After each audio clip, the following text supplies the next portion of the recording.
Hi everyone, felt the need to make another video today. I've been watching lots of comments on Twitter about how maybe those people who are hurting about the use of the term unreal about online church should just let it go and it'll all pass. Here's my take on that. Many disabled people have been so damaged in what some folk like to refer to as real church. Disabled people who were told that they weren't cured because they just weren't praying hard enough, or that God had visited their disability on them because of some big sin in their life, or disabled people who had prayer forced on them for healing, people just coming up and laying hands on them without asking. All this is abuse. When that happens over and over and over again to a disabled person, there's a cumulative effect.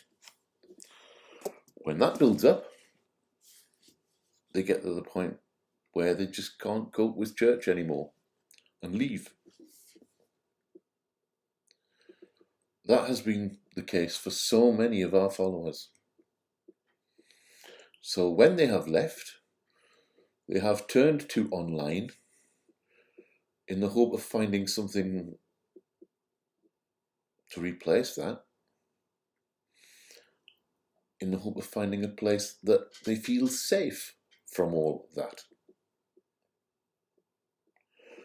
With the onset of COVID, the World and his wife is now doing church online. And many of our followers are finding that the very same people who were their abusers in real church are now coming online as they would say, poor substitute, but it's the only thing they've got while the churches are closed. But while they're here, they're decrying it as less, as not real. So what we've done is we've allowed the abusers into our new space. We need to start thinking about this as a safeguarding issue, which the real church is supposed to be really good at these days. Well, let me tell you, you're failing. To come online to the safe space that disabled people have built for themselves and then decry it as less, as not real, is abuse.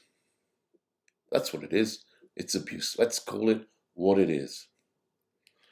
And I've had a few comments directed at me about how I'm getting this out of proportion and I just need to let it pass and it'll all die down.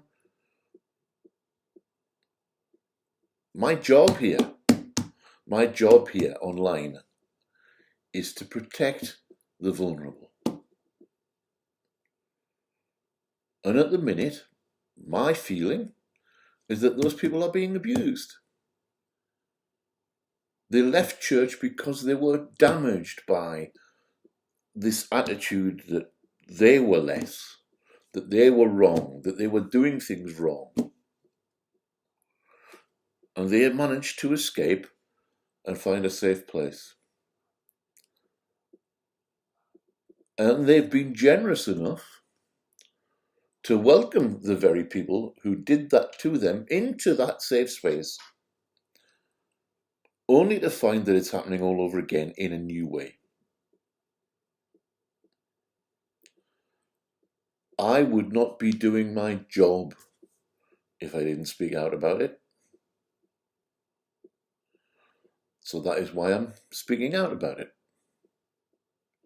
And that's why I'll continue to speak out about it. I'm sorry to have to be on here ranting again. There may be some people out there who this is all they've seen of me, and they may think, well, Dave, that's all you do. You just complain all the time. Go onto Twitter, go back through Twitter. This is not who I am. I don't want to be the bad guy, the guy that's always on your case. I really don't. And it's not who I am.